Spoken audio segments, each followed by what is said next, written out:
Itu diengokno iki. Nggih. Diengokno iki.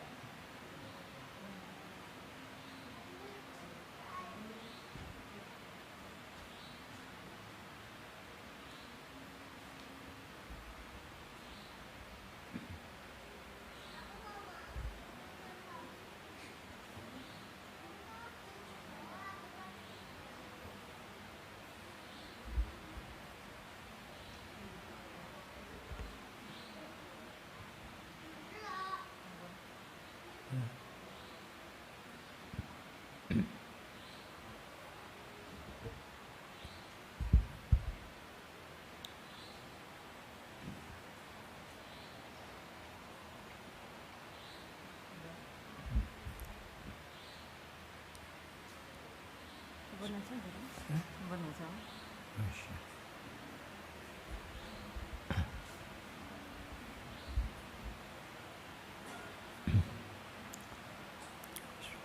Assalamualaikum warahmatullahi wabarakatuh.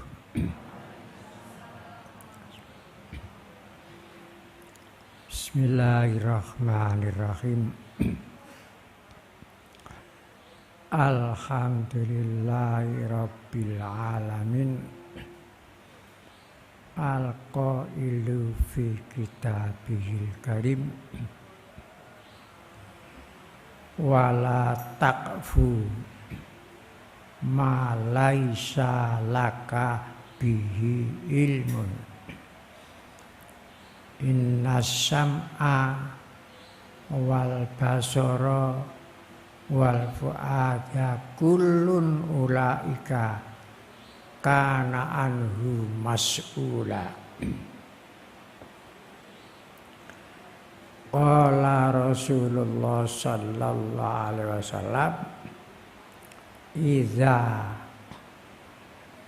hakamal hakimu fajtahada fa asoba falahu ajroni wa idza hakama fajtahada fa akhta'a falahu ajrun wahidun.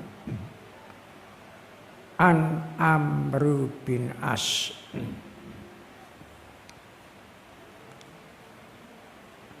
Wassalatu wassalamu ala asyrafil mursalin Sayyidina Muhammadin sallallahu alaihi wasallama wa ala alihi wa ashabihi ajmain amma ba'du.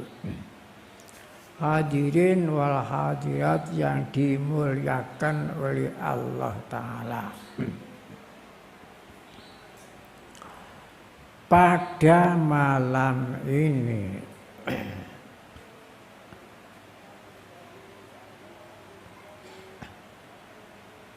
adalah malam 10 bulan malam 9 bulan Ramadan.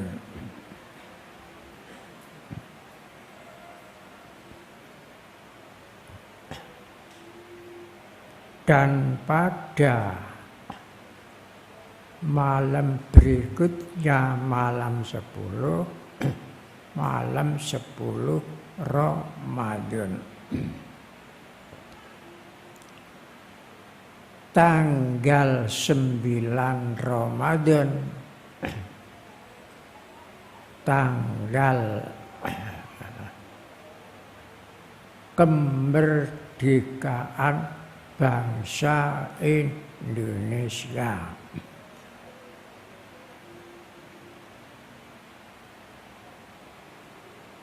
Tanggal 10 Ramadan, tanggal berdirinya Negara Kesatuan Republik Indonesia. Kalau bulan Masehi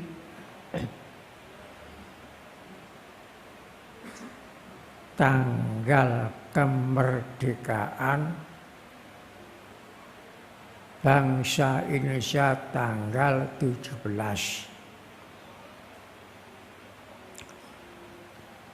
Tanggal berdirinya Negara Kesatuan Republik Indonesia tanggal 18. Kemerdekaan bangsa Indonesia, berdirinya Negara Kesatuan Republik Indonesia, kedua-duanya itu adalah nikmat agung bagi bangsa Indonesia yang saya istilahkan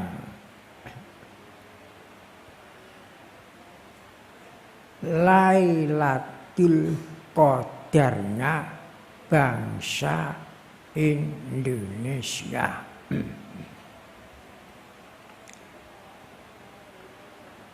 Allah Ta'ala menakdirkan tanggal 9 Ramadan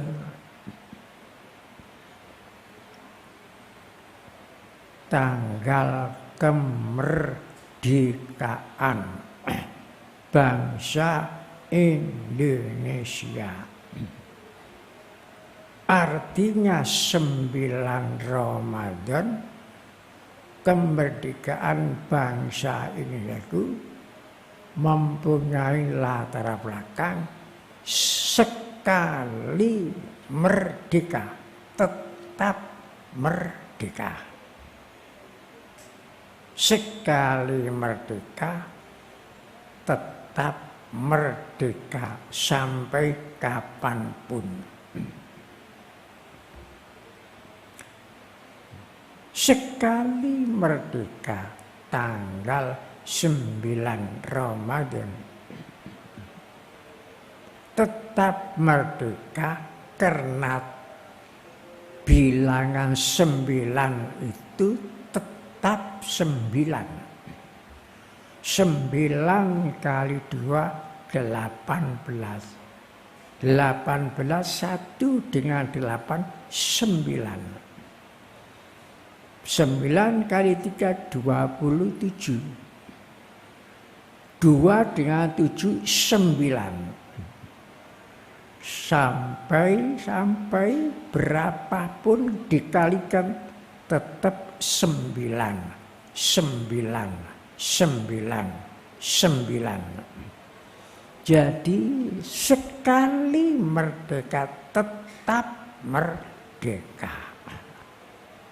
Sekali 9 kali berapapun tetap 9. 45 ya 9. Jadi itu maknanya tanggal 9 kemerdekaan bangsa Indonesia. Begitu pula tanggal 10 Ramadan berdirilah Negara Kesatuan Republik Indonesia. Tanggal 10. 1 dengan 0 ya tetap 1. Sampai 1100 ya tetap 100. Sampai 1000 ya tetap 1. Sampai 1 juta ya tetap 1. Jadi sekali Negara Kesatuan Republik Indonesia tetap Negara Kesatuan Republik Indonesia, tidak akan berubah menjadi negara diktator, atau jadi negara-negara yang lain, tetap negara Kesatuan Republik Indonesia Raya.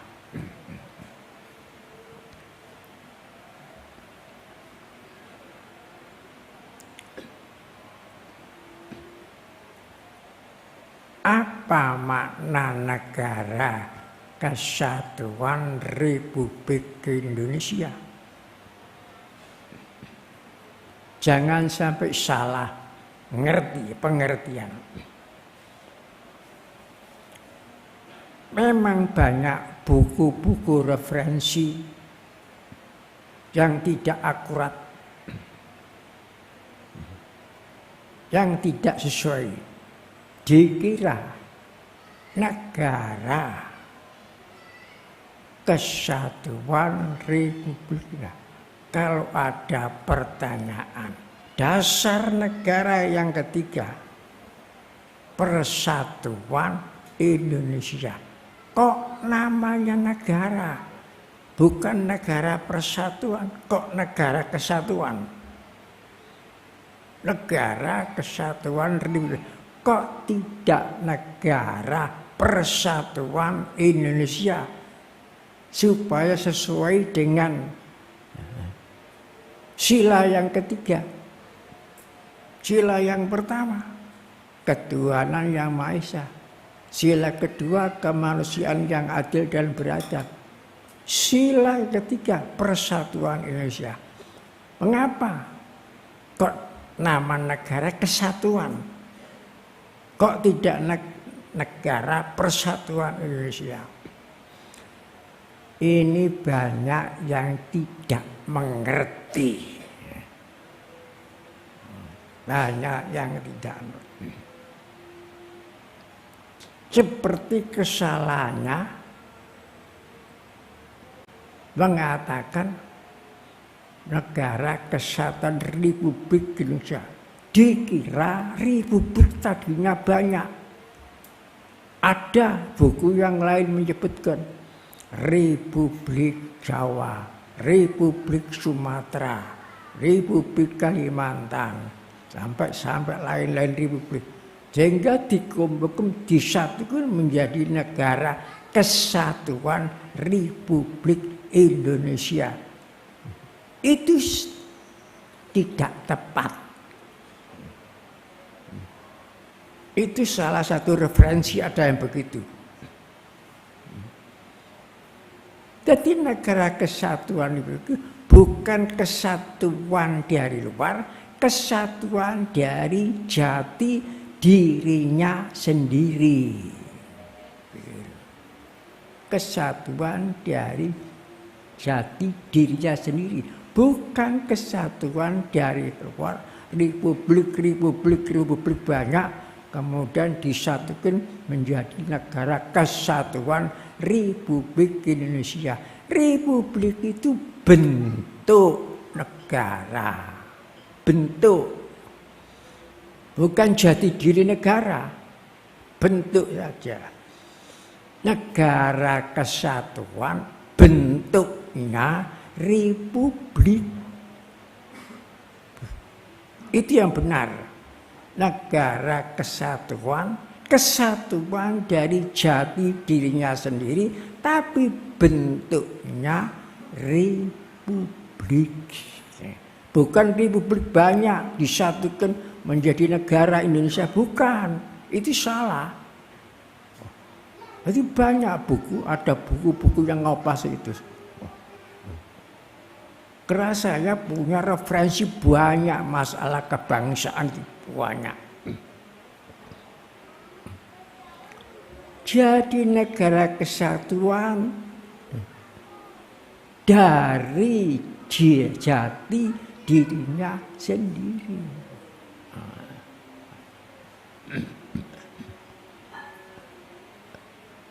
Bukan kesatuan republik. Nah, itu. Makanya saya berijtihad sejak di Lamongan tahun 90, tahun 59 sampai sekarang saya tidak akan berhenti berijtihad. Apa yang saya ijtihadi bertahun-tahun sampai sekarang, saya mencari sesuatu yang menjadi rasa kebanggaan nasional. Apa saja bentuknya yang bisa menimbulkan rasa kebanggaan nasional, itu saya cari. Alhamdulillah saya menemukan banyak di Indonesia ini sesuatu yang menimbulkan rasa kebanggaan nasional.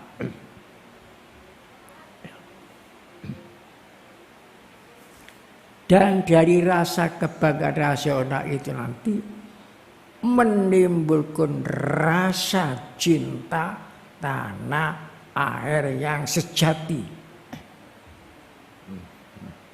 Dan dari cinta rasa tanah air yang sejati akan mi'raj meningkat sampai cinta kepada Allah Ta'ala. Makanya di dalam pesantren Majma' Al-Bahrain ini yang saya bangun monumen, semuanya itu monumen yang menimbulkan rasa kebanggaan nasional.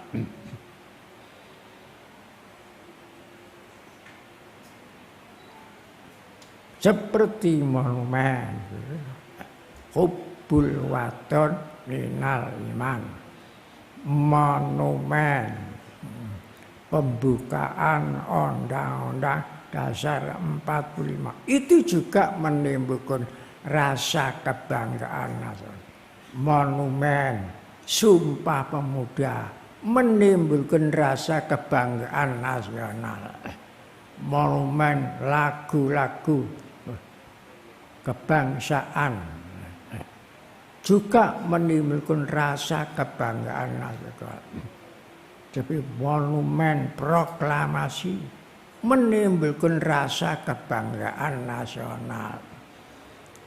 Monumen Alinea ketiga juga menimbulkan rasa kebanggaan nasional. Monumen Garuda Pancasila juga menimbulkan rasa kebanggaan nasional. Sampai monumen santri juga menimbulkan kebanggaan nasional. Monumen Hari Santri juga menimbulkan rasa kebanggaan nasional. Jadi timbulnya rasa kebanggaan nasional semua itu menimbulkan rasa cinta tanah air yang sejati.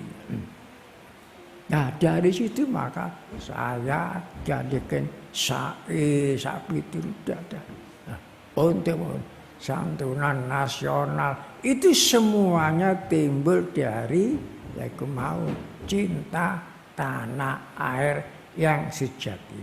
Dalam kitab Hukukul Hayati diterangkan laula kana hubbul waton minal iman, laula kana hubbul waton, seandainya tidak ada, seandainya laula, seandainya tidak ada hubbul waton, cinta terhadap tanah air, la khorbatil bilad, pasti roboh negara ini. Jadi kalau tidak ada rasa cinta tanah air yang jadi, negara roboh. Jadi pertahanan yang sangat kuat untuk mempertahankan negara itu hakikatnya hubbul waton minal iman yang bersifat sejati.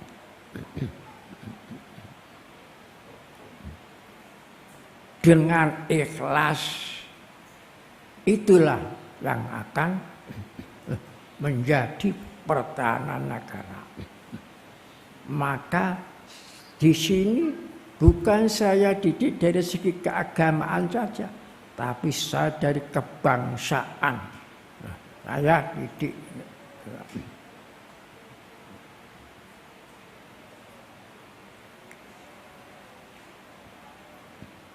Pertanyaan yang paling sulit, masalah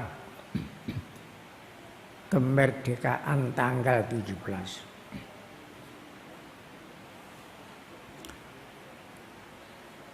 Mengapa ditetapkan tanggal 17? Apakah kebetulan? Apakah kesengajaan? Ini sulit dijawab, sulit.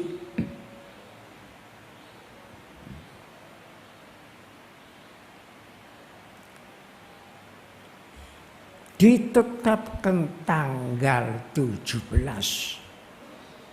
Apakah kebetulan saja? Bukan karena kesengajaan.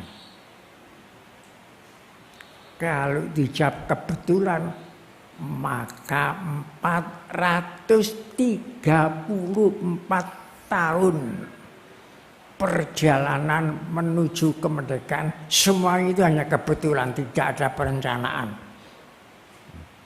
Ini sulitnya. Kalau ada kesengajaan, pasti ada harapan.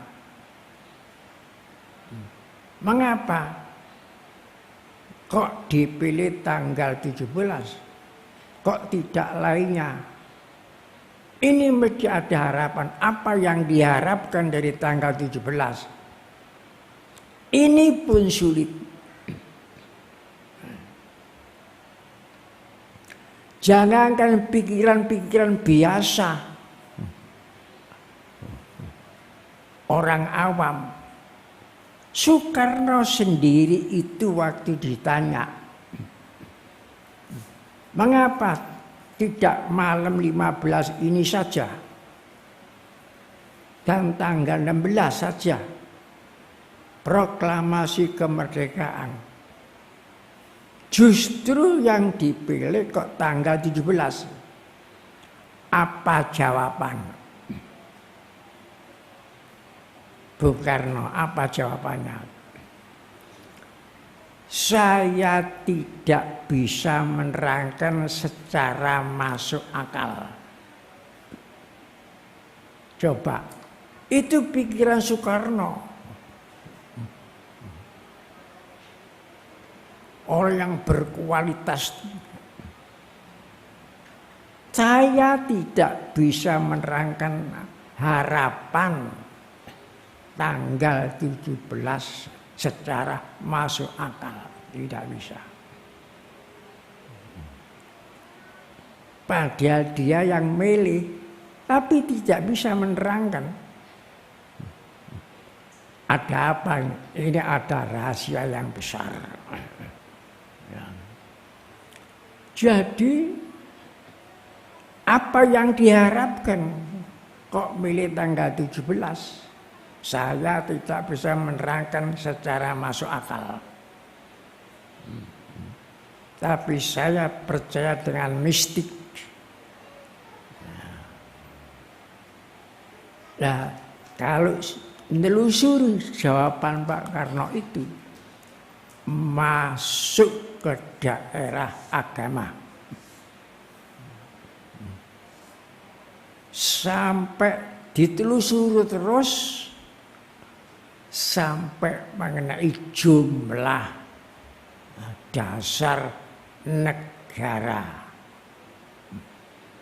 pintu gerbang negara, tujuan negara. hakikat jati diri hakikat negara. Sulitnya kalau orang awam semua tahu tuh tanggal 17. Semua tahu. Jakarta 17 itu teks proklamasinya. Tapi kalau ditanya mengapa tanggal 17 kebetulankah atau kesengajaan, sulit dijawab. Sulit. Seperti mengapa dasar negara yang ketiga persatuan, tapi nama negara kok kesatuan? Bukan negara persatuan, tapi kok negara kesatuan? Itu pun tidak gampang jawabnya. Jadi banyak, minim banget masalah rasa, wawasan, rasa, periksa, karsa, wawasan kebangsaan, minim banget. Saya pernah seringkali ketemuan pejabat-pejabat dari pusat, ketemuan tokoh-tokoh partai itu. Tapi kalau mengenai rasa, wawasan, minim banget. Minim banget. Nah, itulah sebabnya kalau begini nanti bagaimana Indonesia ini? Jadi saya sudah menemukan ijtihad saya menurut kemampuan bertahun-tahun, bukan harian, bukan bulanan, mengijtihadi wawasan kebangsaan sudah bertahun-tahun. Alhamdulillah banyak yang sudah saya temukan. Dan itu nanti semuanya akan saya ajarkan kepada pesantren jati diri bangsa Indonesia, merajut perdamaian Nusantara. Biar santri-santri Siddiqiyah ini mengerti. Bukan hanya membaca. Membaca itu bukan tujuan. Membaca buku-buku bukan tujuan. Tapi mengerti dengan apa yang dibaca, itulah tujuannya.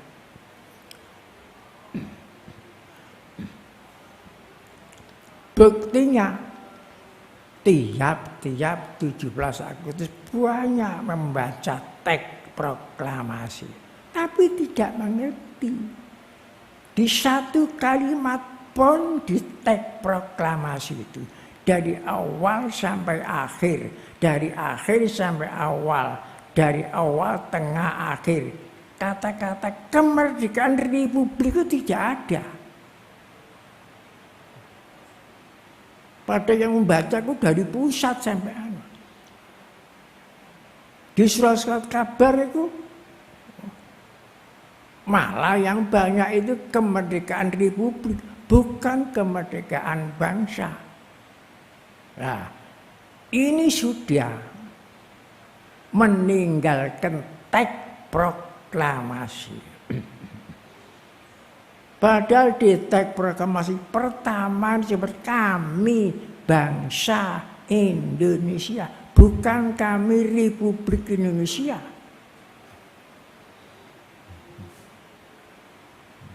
Begitu pula atas nama bangsa ini, bukan atas nama Republik Indonesia. Tapi mengapa kok banyak yang ditulis di surat kabar dan lain-lainnya?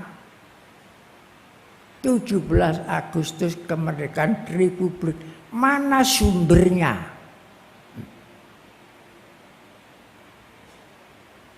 Cari sumbernya.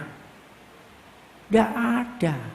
Dari segi argumentasi tidak bisa jawab. Yang ada hanya penguasaan saja. Dikira itu nyale.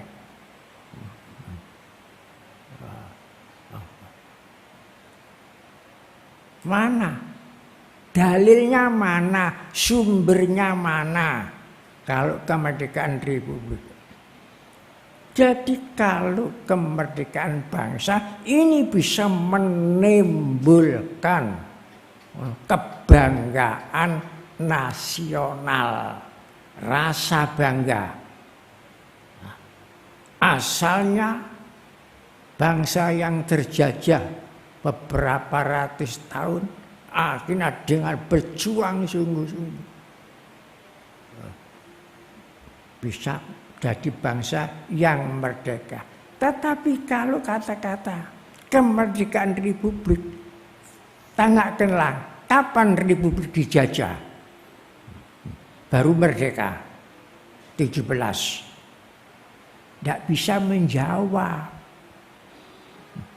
Nah itu bukan kebanggaan nasional, malah penghinaan terhadap negara kita.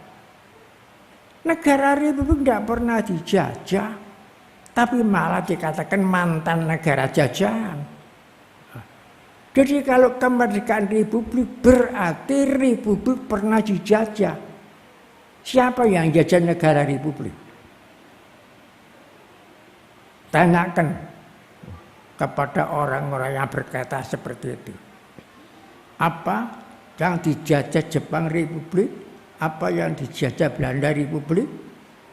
Apa yang dijajah Spanyol Republik? Apa yang dijajah Inggris Republik? Apa yang dijajah Perancis dulu itu Republik? Tidak ada. Tidak pernah Republik Indonesia itu dijajah oleh siapapun. Sampai sekarang pun tidak ada. Loh kok dikatakan mantan negara jajahan baru merdeka tanggal 17, itu sumbernya dari mana?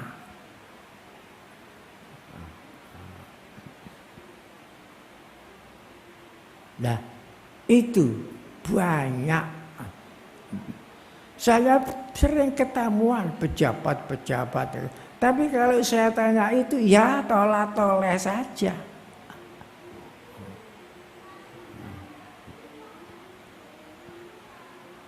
Coba tanyakan, sebelum kemerdekaan bangsa Indonesia, negara bangsa kita dijajah Jepang apa tidak? Jawabnya semua jawab dijajah Jepang. Bukan Republik, bukan bangsa yang dijajah Jepang. Yang dijajah Belanda ya bangsa, bukan Republik. Loh kenapa kok tersebar? Kalau itu dipertanyakan terus, apa kata dunia terhadap Indonesia? Coba apa kata dunia terhadap menilai Indonesia?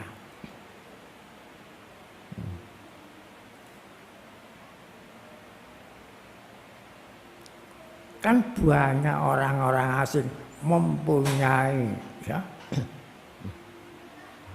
duta-duta besar di Indonesia ini. Semua punya negara, lebih dari 100 punya duta besar. Nah ini kalau itu negara, kalau kemerdekaan Republik, apa kata dunia?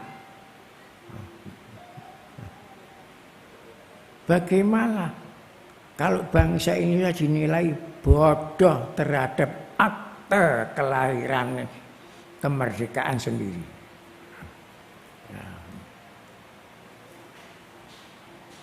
Coba baca sendiri dalam pembukaan Undang-Undang Dasar.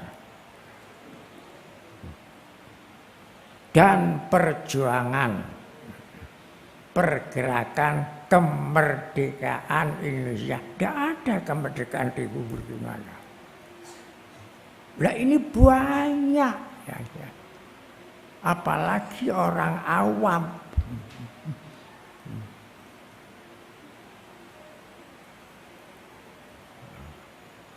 Jadi saya ulangi lagi. Tanggal 17 ditetapkan. Tanggal 17 Agustus ditetapkan menjadi tanggal kemerdekaan bangsa Indonesia, bukan kemerdekaan Republik. Apakah kebetulan? Tidak ada kesengajaan? Apa kesengajaan? Sulit ini dijawab.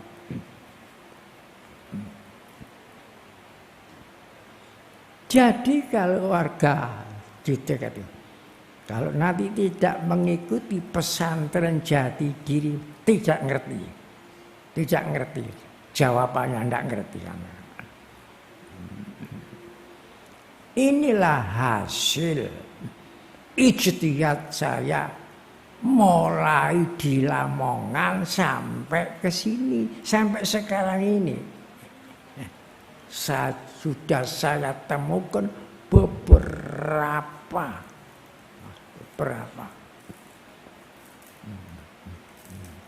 Sudah saya bukukan, tinggal saya sampaikan melalui pesantren Jati Diri bangsa Indonesia merajut perdamaian Nusantara. Jadi memang saya sengaja akan saya sampaikan masalah rasa, bukan periksa, rasa. Periksa, karsa, ada 3. Rasa, periksa, karsa, wawasan kebangsaan Indonesia ini. Itu ijtihad saya bertahun-tahun. Bukan ijtihad pagi jadi sore, bukan ijtihad sore pagi.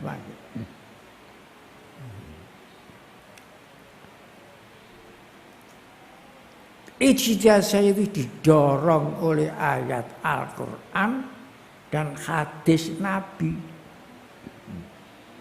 Ayat Al-Quran yang mendorong saya berani berijtihad itu, yaitu dari surat Isra. Wala takfu, jangan kamu berhenti. Wala takfu ma laisa laka bihi ilmun. Innas sam'a wal basara wal fuada kullun ulaika kana mas'ul. Itu ayat itu mendorong kita berijtihad. Jihad itu dari kata-kata ijtihad, artinya sungguh-sungguh. Dan hadis idza hakamal hakim fajtahada fa asaba falahu ajrani wa idza hakama fajtahada fa akhta'a falahu ajrun wahid. Orang berijtihad dengan sungguh-sungguh mencari sesuatu ketetapan atau suatu hukum. Jika ijtihad itu benar, dapat 2 pahala. pahala sulitnya berijtihad, 2 pahala benarnya. Tapi jika berijtihad, ijtihad itu keliru, fa'akhta'a, maka dapat 1 pahala. Pahala sulitnya, bukan pahala kelirunya. Masalah kelirunya tidak menanggung risiko. Kelirunya itu dimaafkan oleh Allah karena keliru tidak kesengajaan. Kalau kesengajaan tidak ijtihad. Itu hadis itu yang di keterangan dari sahabat Amr bin As. Sahabat Amr bin As itu waktu zaman Madinah, kepala negaranya Umar bin Khattab, dia dijadikan gubernur di Mesir. Amr bin As.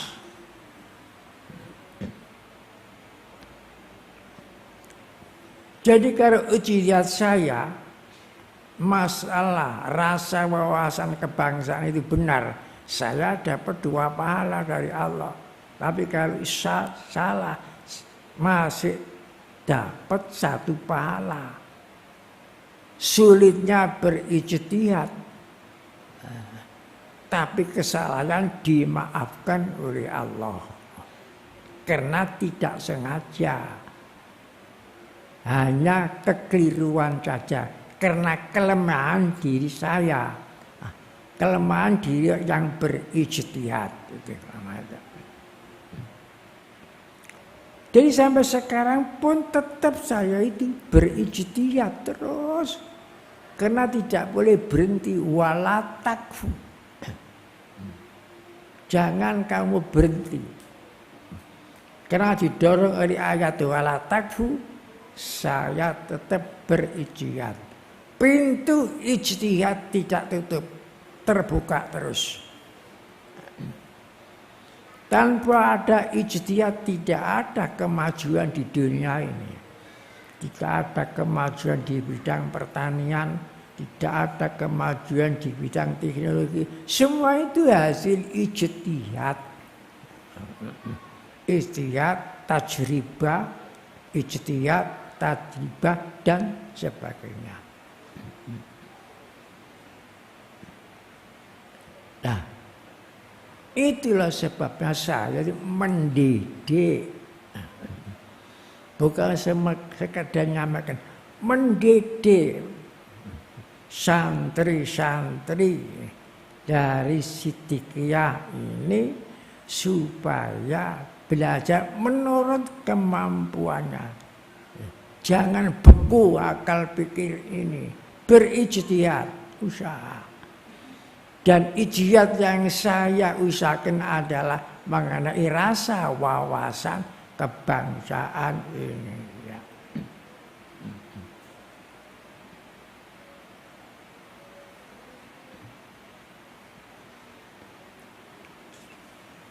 Memang sulit orang ijtihad itu. Saya pernah mengijtihadi lambang negara yang berupa burung Garuda Pancasila. Bagaimana cara berijtihad? Pertama, ayat seluruh Al-Quran yang ada keterangan dengan macam-macam burung saya kumpulkan. 1 Quran. Itu langkah pertama. Langkah kedua, saya mengumpulkan lambang-lambang negara seluruh dunia yang ada unsur burungnya. Yang tidak ada unsur burungnya tidak saya ambil. Tapi lambang negara seluruh dunia yang ada unsur burungnya saya ambil. Saya temukan 57 lambang.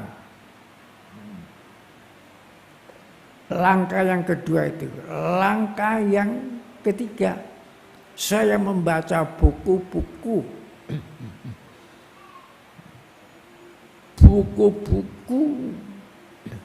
agama-agama kuno. Dari buku-buku kitab suci agama Hindu, kitab sucinya agama Buddha, kitab sucinya agama Kristen, kitab sucinya agama Konghucu. Semua saya lihat, saya cari. Barangkali untuk menginterpretasi lambang negara kita. Bukan itu saja. Langkah untuk berijtihad mengijtihadi lambang itu. Saya merantau ke candi-candi. Candi Borobudur saya datangi, saya teliti. Candi Prambanan, Candi Penataran di Blitar, Candi Mendut di Jawa Tengah, Candi Cetro, dan beberapa candi saya teliti. Barangkali menemukan, akhirnya ketemu di Candi Kidal, Poncokusumo, Malang. Bukan itu saja, langkah saya teruskan mengunjungi makom-makom. Barangkali ada relief-relief di makom-makom yang ada gambar burung. Alhamdulillah ketemu di makom Sendandur. Itu ada gambar Garuda mlebu ke makom itu. Saya teliti. Coba setelah itu kumpul sejarah-sejarah. Sampai kitab-kitab kuno-kuno seperti kitab Adiparwa, kitab Hindu Adiparwa, yang ada cerita ini ku Winoto karo Kadru, masalah buruk. Setelah itu saya menganalisa burung karo, subhanallah, hebat lambang negara kita, burung Garuda. Tapi saat ini tidak ada yang neliti itu. Paling-paling diambil, cekek ini, rasa bangga. Tapi tidak ngerti apa yang dibanggakan. Itu sulitnya orang berijtihad seperti saya ini. Tidak gampang berijtihad. Berijtihad mengenai tarekat itu sudah sulit. Berijtihad macam-macam. Dan hasil-hasil saya berijtihad yang berapa tahun-tahun itu, ya saya jadikan syair dan sebagainya itu. Itu semua hasil berijtihad saya. Sulit berijtihad itu.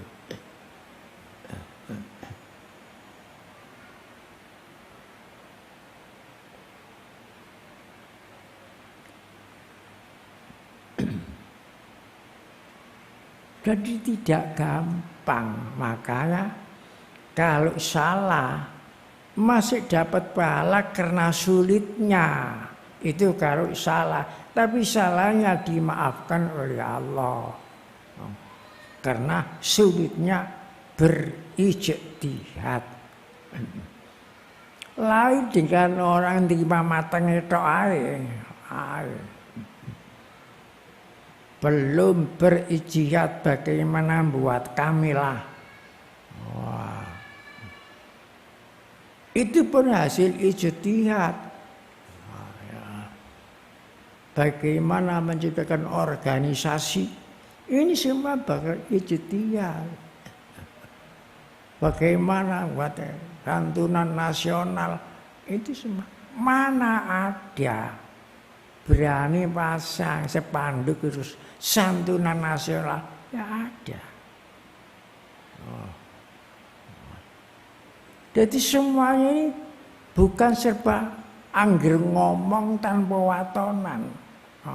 Semua tindakan yang saya kerjakan itu ada pedomannya, ada petunjuknya. Betul.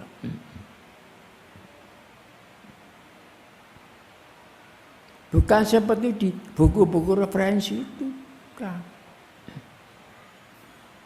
Nengoknya Garuda kemana tuh.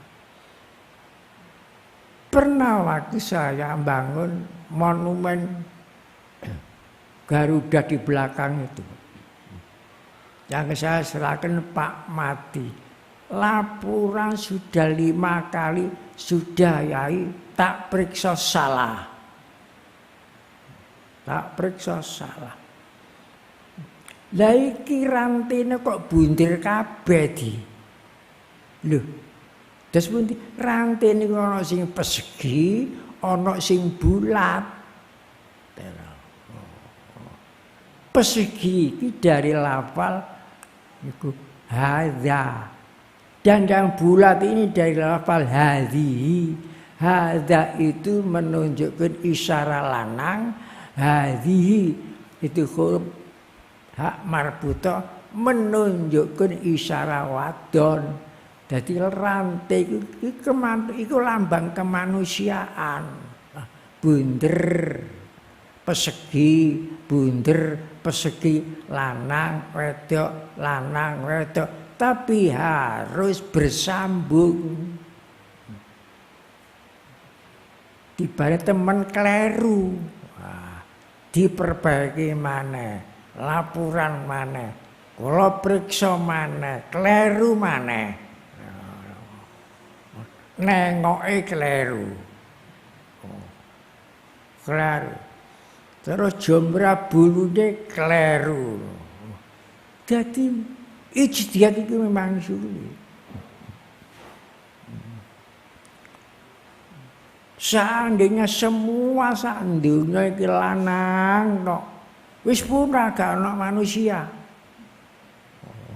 Upamane wedok kabeh bunder kabeh. Nah, ngene. Punah gak ana manusia wis entek. Tapi ana lanang, ana wedok. Tapi gak sambung punah. Jadi harus persegi, bulat, tapi sambung. Nah, sambungnya arani sila. Nah, sila itu persambungan. Manusia yang akan datang, persambungannya manusia sekarang ini. Manusia sekarang ini persambungannya manusia yang dahulu. Manusia dahulu, manusia sekarang, dan manusia yang akan datang, semua umat yang satu dalam Al-Quran, kanan nasu ummatan wahidah. Nah, manusia dahulu, manusia sekarang, manusia disambung. Maknanya disila. Sila itu sambung. Disambung di suatu tempat yang namanya rahim. Nah, rahim tempat menyambung manusia itu di perut para ibu-ibu. Rahim itu masuk dalam kandungan itu. Nah, setelah lahir maka diperintah silaturahim. Silaturahim. Jadi silaturahim itu bukan antara Islam dengan Islam. Semua manusia diperintah silaturahim. Sebab silaturahim itu asal. Silaturahim itu karena asal. Lestarinya manusia di dunia ini melalui silaturahim. Kalau tidak ada silaturahim, tidak ada manusia. Sudah punah. Sudah punah. Makanya lahir diperintah silaturahim. Sila itu persambungan, Rahim itu kasih sayang. Dan semuanya itu disambung di tempat yang dinamakan rahim ibu. Rahim ibu.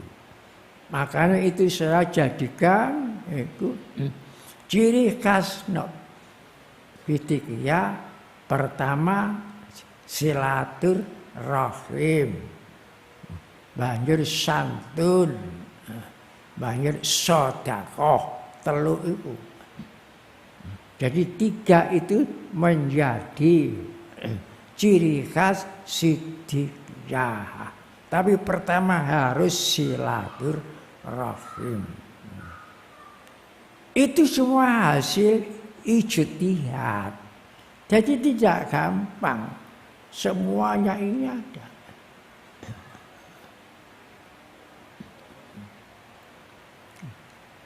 Jadi warga Siddiqiyah tinggal matenge tok ngono. Sampai coba jangan angan. Pemakaman baru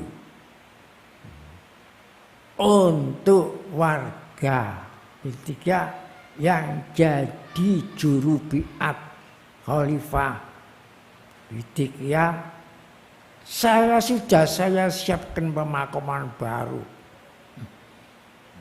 di belakang itu, di jalan, cuma ada namanya jalan, di jalan itu Taman Alhamdulillah, di pojokan sana. Itu namanya jalan Taman Alhamdulillah. Sudah saya siapkan lebih bagus daripada, dan sebelah baratnya musola Tajul Mudzakirin. Di sana ada musolanya namanya Tajul Mudzakirin, mahkotanya orang-orang yang zikir, namanya Tajul. Bukan itu saja sudah saya siapkan, dan saya sudah mempersiapkan pemakaman baru sebelah timur. Di jalan mana? Di jalan Masjidil Aqsa. Jalan Masjidil Aqsa itu jalan di sebelah timurnya gedung Hikmatus Shalah. Sudah jadi, tinggal ngisi. Dan itu saya siapkan satu untuk keluarga, satu. Dua, saya siapkan untuk istri-istrinya dan janda-janda khalifah yang memang ingin dimakamkan di sini, sudah saya siapkan makamnya. Dan dua, untuk kader-kader Siddiqiyah yang saya pilih, saya siapkan. Kalau ingin dimakamkan di sini, saya siapkan di situ. Jadi untuk keluarga sudah saya siapkan. Untuk janda-janda khalifah yang ingin dimakamkan di sini, sudah saya siapkan. Dan begitu pula untuk kader-kader yang memang mempunyai jasa besar terhadap ketika ingin dimakamkan di sini, sudah saya siapkan menjadi satu. Dan bagi dua, yang sebelah utara untuk laki-laki, yang sebagian sebelah selatan untuk perempuan. Dan kader-kader yang sudah berjasa terhadap Siddiqiyah, ada yang makamnya sudah saya pindah ke sini. Kayak makamnya Ibu Maryam Rejoagung. Karena itu dulu yang saya serahkan untuk mengajarkan sholawat kubro, sholawat Fakhri. Seperti Ibu Lapto, itu yang nyetak mencetak tanda anggota SIDIKA pertama itu, dan yang menjadi ketua pesantren putri pertama di situ. Saya makomnya sudah saya pindahkan situ. Dan Ibu Dah Ploso itu sudah saya pindahkan ke makom baru rangkanya. Jadi sudah akan saya pindahkan. Sudah saya siapkan semua. Ya, saya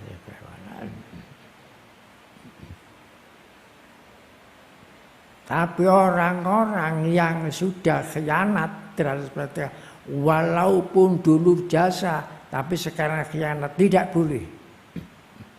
Tidak saya siapkan. Karena orang khianat itu sudah bukan orang Sidikiyah. Jadi sudah, semua sudah saya lakukan. Jadi di belakang itu ada jalan Masjidil Aqsa. Ada jalan Taman Alhamdulillah, semua.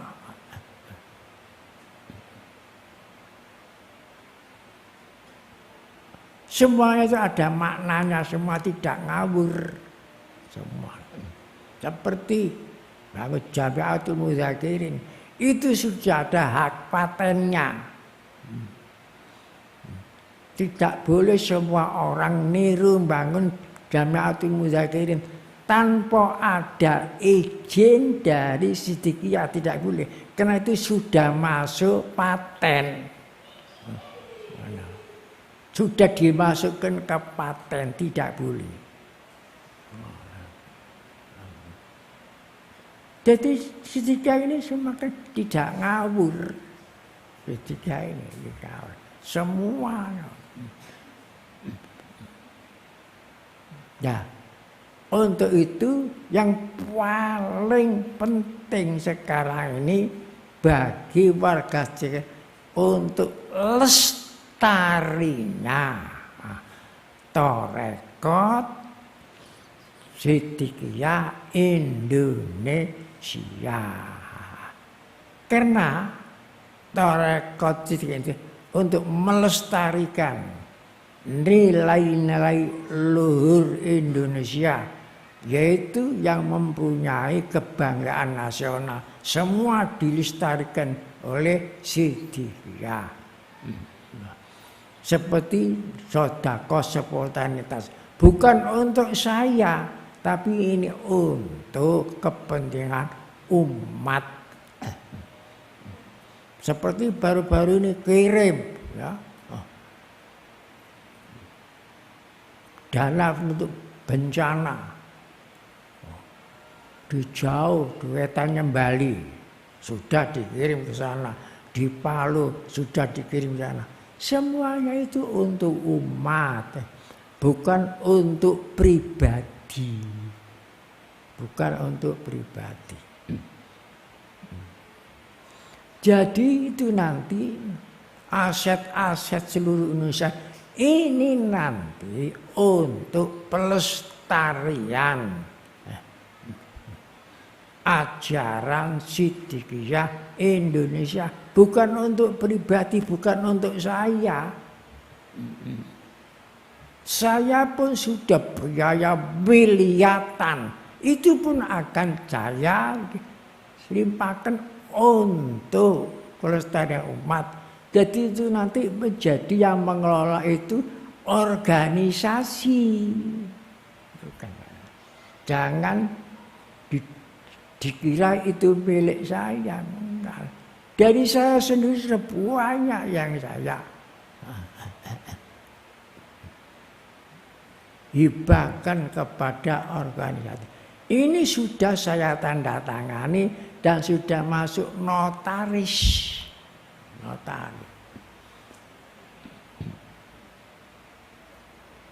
Bagi saya cukup membawa la ilaha illallah saja masuk ke akhirat. Dan baru-baru ini yang saya makom di sini Bu Alvin, istrinya adik saya Mas Ruhan. Istrinya adik saya Mas Ruhan itu kan dari Khalifah. Jadi istrinya Alvin baru wafat kemarin. Ya sudah saya siapkan tempat. Itulah. Jadi semua janda-janda khalifah yang khalifah tetap masuk dalam khalifah Siddiqiyah. Kalau memang ingin dimakamkan di sini, sudah saya siapkan makam. Jadi saya ini cuma ngatur-ngatur saja, ngatur-ngatur semua. Cara memandikan sudah saya atur, bukunya sudah saya buat. Kamilah sudah saya atur. Begitu pula. Coba mana tinggal pakai saja. Semua sudah saya ijtihati lengkap. Begitu pula masalah zakat fitrah pun semua sudah saya atur lengkap.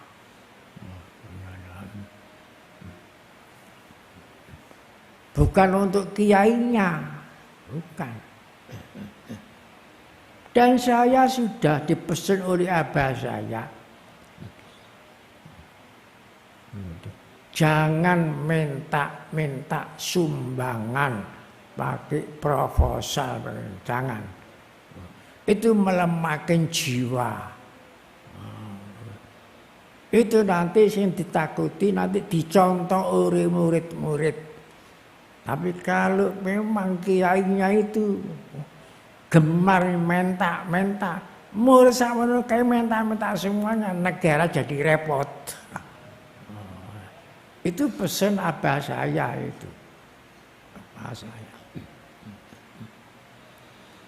Kalau mau minta, sudah gampang minta. Gak minta saja itu dikei kok. Apa balik minta. Nah itu, jangan mempunyai sifat minta-minta. Karena hadis Rasulullah menerangkan yadul ulia afdalu min